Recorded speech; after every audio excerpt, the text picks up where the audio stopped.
Hey, Teddy K here for the Best Buy blog, and in this video we take a look at the Samsung Galaxy Z Flip7, Samsung's latest foldable or flippable that stretches out a little bit on both screens. If you've seen Samsung's flip phones before, you'll probably find that this looks more or less the same. It's a little thinner, and the key thing that Samsung has done is actually expand the two screens. So in this case, with the cover screen, we've now gone bezel to bezel. It took a while. This is long overdue. Samsung probably should have been able to do this a couple years ago, but they didn't. But finally it's here. So now the cover screen just goes all the way to each edge. Yes, there are the two camera lenses that are sitting there like islands, but the point is that now you have all the screen real estate that you can possibly get on that display. In turn, also though, because of the dimensions, so there's a slight dimension change here, the main screen, the inside screen, when you flip it open, also is bigger than it was before. So now you have a display that's 6.9 inches. That's pretty big by any phone these days. And it changes the aspect ratio to 21:9, which is a little more in line with what a standard smartphone has, at least Android. So Samsung is clearly trying to make this so that it feels more like a regular phone when you flip it open. But it's still a flip phone. And what's ironic about this is that to actually use it in the way that is unique, you have to go and search for the features that make it so.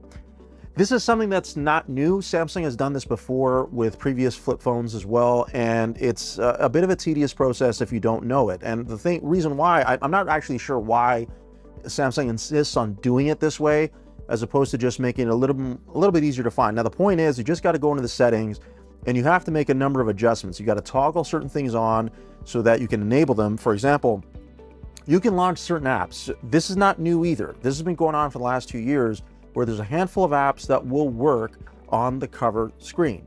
So like YouTube or WhatsApp or Messages, apps that you probably would like to use more often without flipping the phone open. It's great.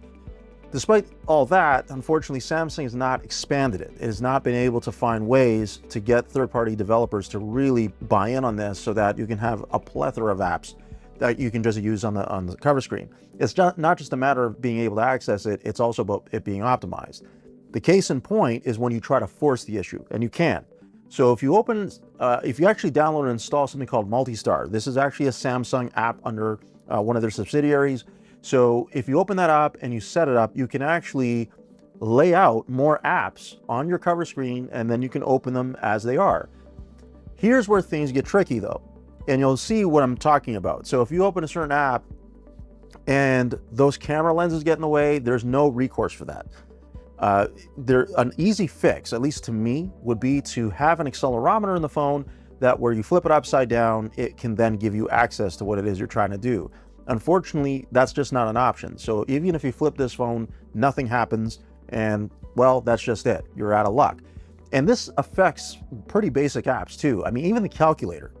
You want to make a calculation, but you can't actually get to the button to make the calculation for you.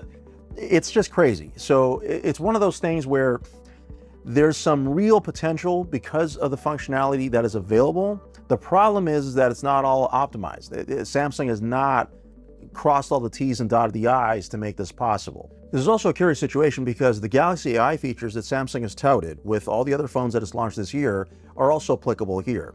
There's nothing really new in the way that the Flip is doing it, it's just that they're there. And I want to stress not new because the cover screen, there's no access to them on there. Other than the Now Brief, which is still needs a lot of work, there's nothing else that you can really do on there. You can't really force an app in there and make it work the same way.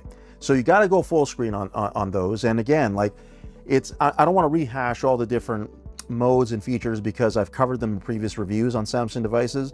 The point is that they do work, and despite the fact that there is a Samsung Exynos processor in here as opposed to a Snapdragon one, which I find a very curious choice as well. I feel like the Snapdragon chipset would work better and would function better, but it is what it is. So split screen, like different features like that will work pretty well. But if you want to do things like flex window and all that, again, you got to force the issue in some way to try and get an app to work based on folding the phone and keeping it upright. The camera app is probably the only one that works really, really well in that, but that's been the case for years. So that's not new. It's just that again, when you want to see this phone work with the apps that you like based on the unique sort of properties of this device, it just, you got to put some work in to get it there, and even then there's no guarantees. So as far as performance, everything's fine. I mean, One UI, Android 16, it all works pretty well. It's not, I think if you're talking about the basics of what you would do on a smartphone, you'll be perfectly fine using this. The battery being a 4300 milliamp, it is larger than the previous model. So this is now 2 times in a row that Samsung's made the battery bigger. Good sign. And to quantify that, you're probably looking at about an extra hour of usage. It's just hard to measure because it depends what you're doing on the phone. But I would say you could probably stretch it out for an extra hour. Now, what you're going to be limited in stretching out is the camera. And so this is a situation, again, where Samsung has not changed anything. These are the same exact cameras and image sensors that were in the previous model. So there's no different hardware to speak of. Yes, there's a larger screen, well, 2 screens, and the cover screen probably makes it a little bit easier to frame certain shots because you have more of that screen real estate to work with. That's all good. And of course, you know, a bigger inner screen is always nice too, especially if you're editing photos and that sort of thing. When it comes to photo quality, again, nothing really surprised me here. There might be some improvements because of the software processing, but for the most part, I found that photos and video were largely very iterative and very incremental compared to the previous model. And that's my review of the Samsung Galaxy Z Flip7, available at Best Buy now. You can check out more about it by clicking that link below. For the Best Buy blog, I'm Teddy K. Thanks for watching.